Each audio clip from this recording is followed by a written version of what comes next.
Thank you, Speaker. Good morning. It is with great pleasure that I rise in the House today to speak in support of Bill 74, the People's Healthcare Act.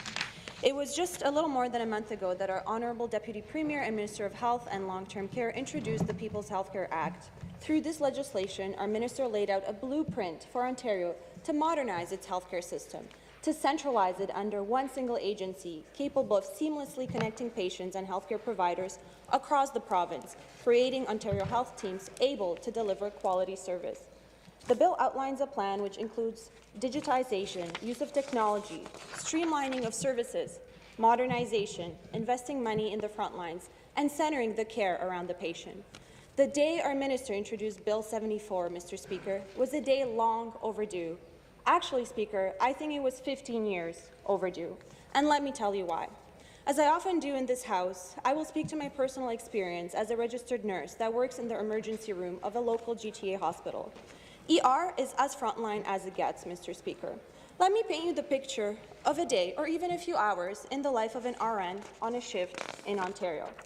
Speaker, my shift as an RN starts at the crack of dawn at 7:30 when I report for duty. I start by checking the assignment boards to see where in the ER I am actually assigned. And more often than not, as a new nurse, I would get the dreaded back hall shift. Baptism by fire, they would call it. So, Speaker, I would proceed to the back hall, which is the hallway perimeter around the emergency room.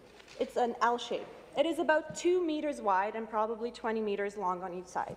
So this 2-meter space, Mr. Speaker, would become my office for the next 12, 13, sometimes 14 hours.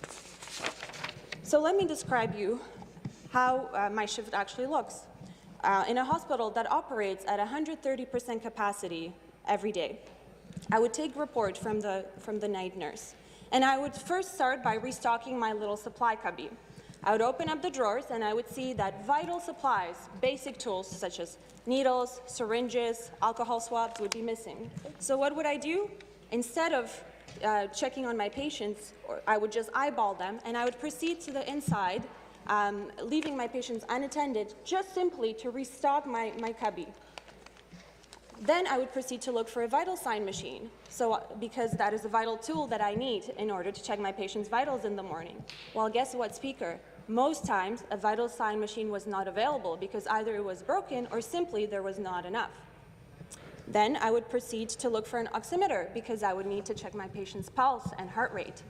Guess what, Speaker? Most of the time, that was not available, so I would have to sneak into another nurse's room and borrow one quickly just to be able to perform that basic vital sign check in the morning. Then comes checking for the diabetic patients. Glucometer. Glucometer is a hot commodity in the emergency room, as there are only 3 available for all the 24 staff RNs. So I'd have to search and search until finally I found it. Then it came time to administer medications. I would have to line up inside of the main emerge, once again leaving my patients unattended for 10-15 minutes to be able to pull the medications out of the drawer.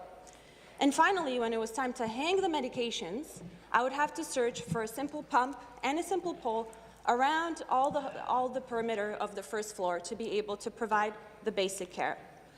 And when it came to changing my patients or providing personal hygiene, I would have to physically take a patient's stretcher and go into the little nook between room 3 and 4 to be able to provide some dignity and some comfort as I performed that personal hygiene. And let's not even talk about the bariatric and overweight patients. I would really need some help and support from other nurses and personal support workers. But guess what, Speaker? There's only one personal support worker available for all 24 RNs on shift. That is simply not enough. So, Speaker, it is about 9:30 a.m., just 2 hours since nurses started their shifts. And what I just outlined is the turmoil that hundreds, if not thousands of nurses experience this morning, putting their personal license on the line as they care for patients. Speaker, you are probably exhausted from just listening to this. Imagine how the nurses feel. Better yet, imagine how patients feel, being cared for in a hallway with no privacy, no dignity, inadequate tools, for everyone to hear, see, and frankly sometimes smell some of the most difficult, intimate, and personal moments of their healthcare journey. Speaker, a hallway is not a place of work, and it is definitely not a place of healing. our healthcare system is on life support. In fact, our healthcare system has been receiving CPR for far too long.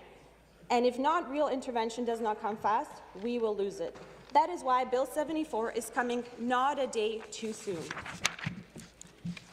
Speaker, true leadership means taking bold and decisive action. True leadership means less talk and more action. It means challenging the status quo. And Speaker, that is why we're so lucky to have such a leader in our Deputy Premier and Minister of Health and Long-Term Care. Let me tell you, Speaker, how Bill 74 that she introduced will transform our healthcare system so that CPR can stop and life-saving measures can be administered and the road to recovery can begin. As a result of Bill 74, gone will be the days of the endless confusion patients have to experience when they need to be looked after. Gone will be the days of having to spend countless hours repeating your health history to every new care provider you see. You gotta reiterate. Okay. Speaker, pursuant to Standing Order 48, I now move that the question be put.